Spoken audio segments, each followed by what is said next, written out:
In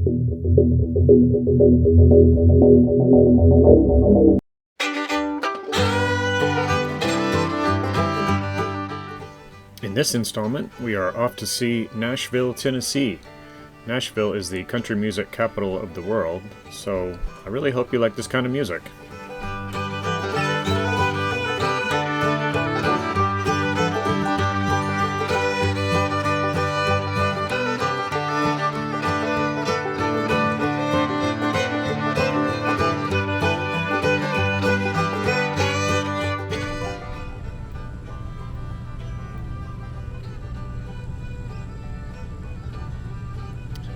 Not a bad sight.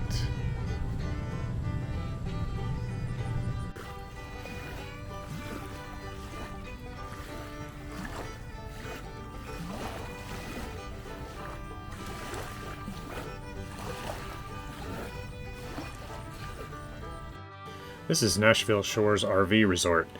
This is one of the first places we booked this year because we knew we wanted to be here at this certain time for an Alliance RV Manufacturers Owners Rally, which is the RV that we have. The resort actually shares a property with a big water park, and so you'll see some of that in the video here.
Even though we were here for a rally, I actually got almost zero video of it.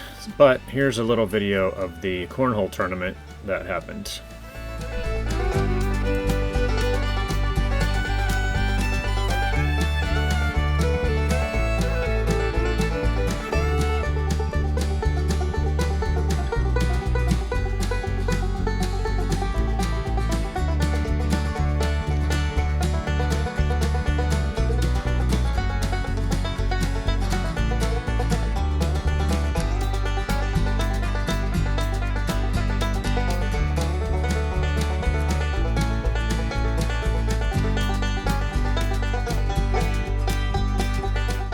Nashville has a nice hop-on, hop-off tour bus, so we decided to give that a try.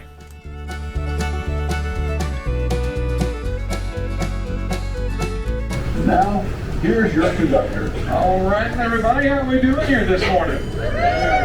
Awesome, folks. Well, once again, my name is Travis. I'm going to be your tour guide to get us started as we are entering beautiful Nashville here today.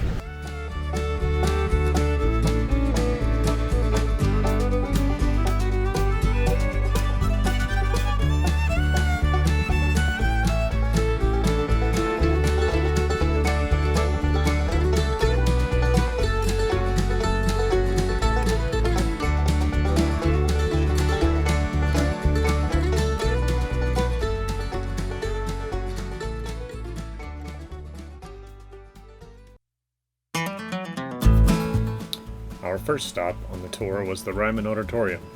It is best known as the home of the Grand Ole Opry from 1943 to 1974. The Opry moved to another location across town in 1974. Fun fact about the Ryman: the auditorium was originally opened as the Union Gospel Tabernacle in 1892, so the people of Nashville could attend large-scale religious revivals indoors.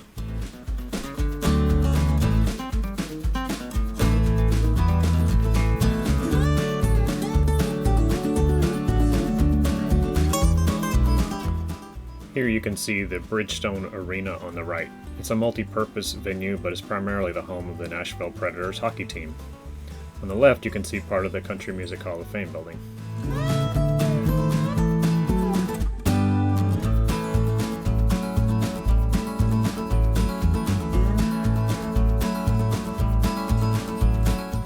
This is a monument honoring the soldiers of World War I inside the courtyard of the War Memorial Auditorium.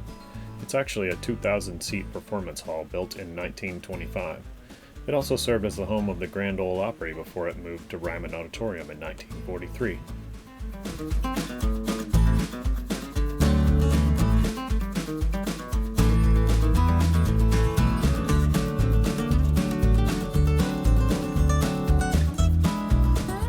Here we are walking toward the Tennessee State Capitol building.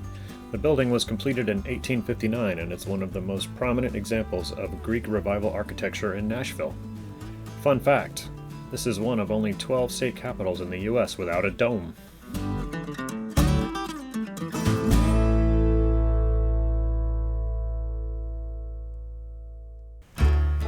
On the north side of the Capitol building, located directly in line with it and occupying some 19 acres, is the bicentennial Capitol Mall State Park. It was completed in 1996 to commemorate the 200th anniversary of Tennessee's statehood. The Capitol building is inside the blue box in this map. Looking north from the Capitol, you can see the entire park stretching over 3 city blocks.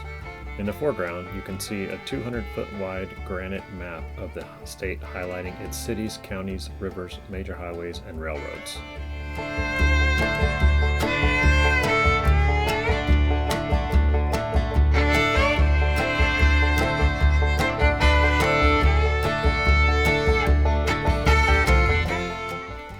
From the north end of the park, you can see the Capitol way in the distance, and in the foreground you can see the Court of 3 Stars, a circular plaza made of red, white, and blue granite arranged in the tri-star logo found on the flag of Tennessee.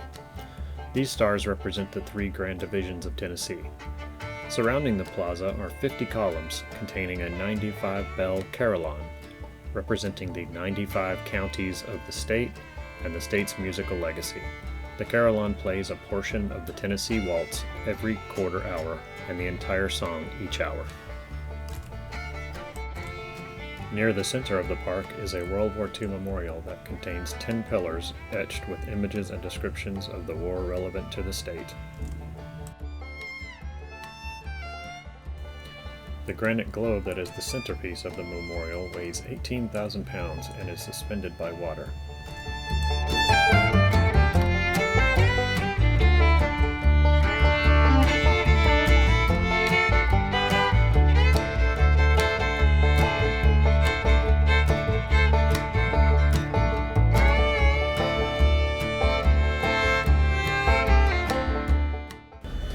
The tour bus also goes down Broadway for a bit. It's like 6th Street in Austin, but multiplied by 10. Most of its bars and restaurants offer live music all day long.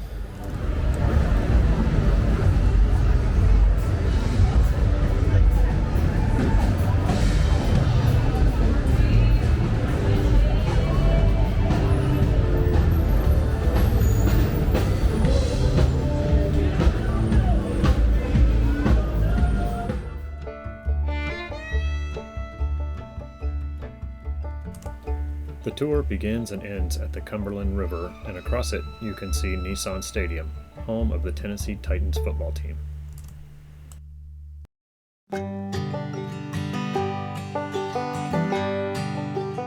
The Hermitage is now an historical museum 10 miles east of Nashville. The 1,000-plus acre site was owned by Andrew Jackson, the 7th President of the United States from 1804 until his death in 1845. When you visit the Hermitage, you first go through the Visitor Center, which is home to many early 19th century artifacts and information about the area.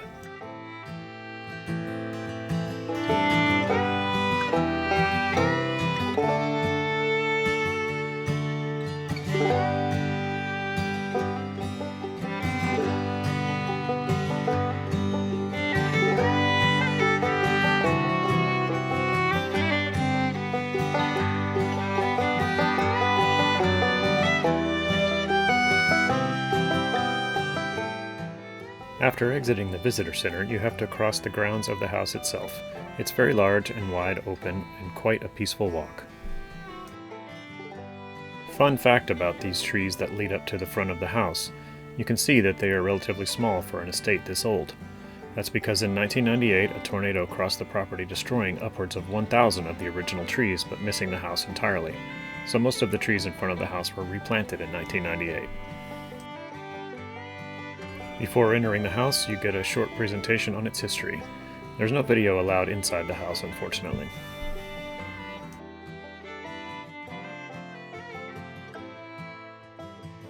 This is the backside of the house and grounds.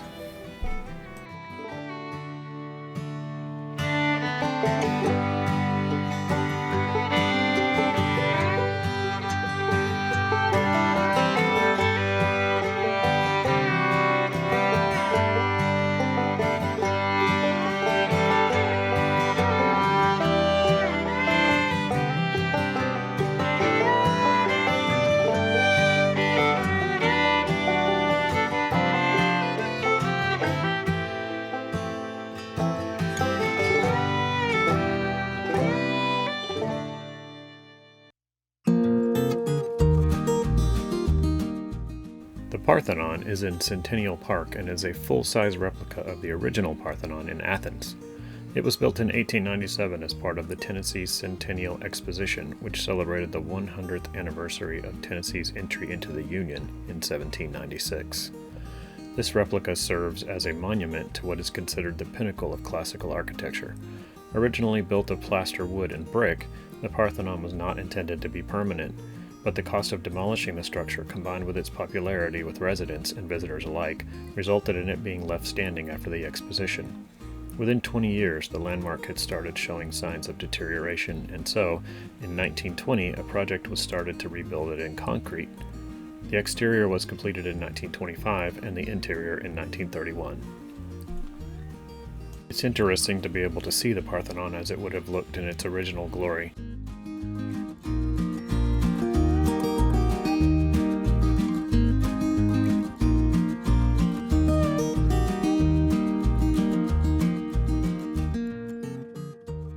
Here you can see just how big the columns are with Courtney and Jackson for reference.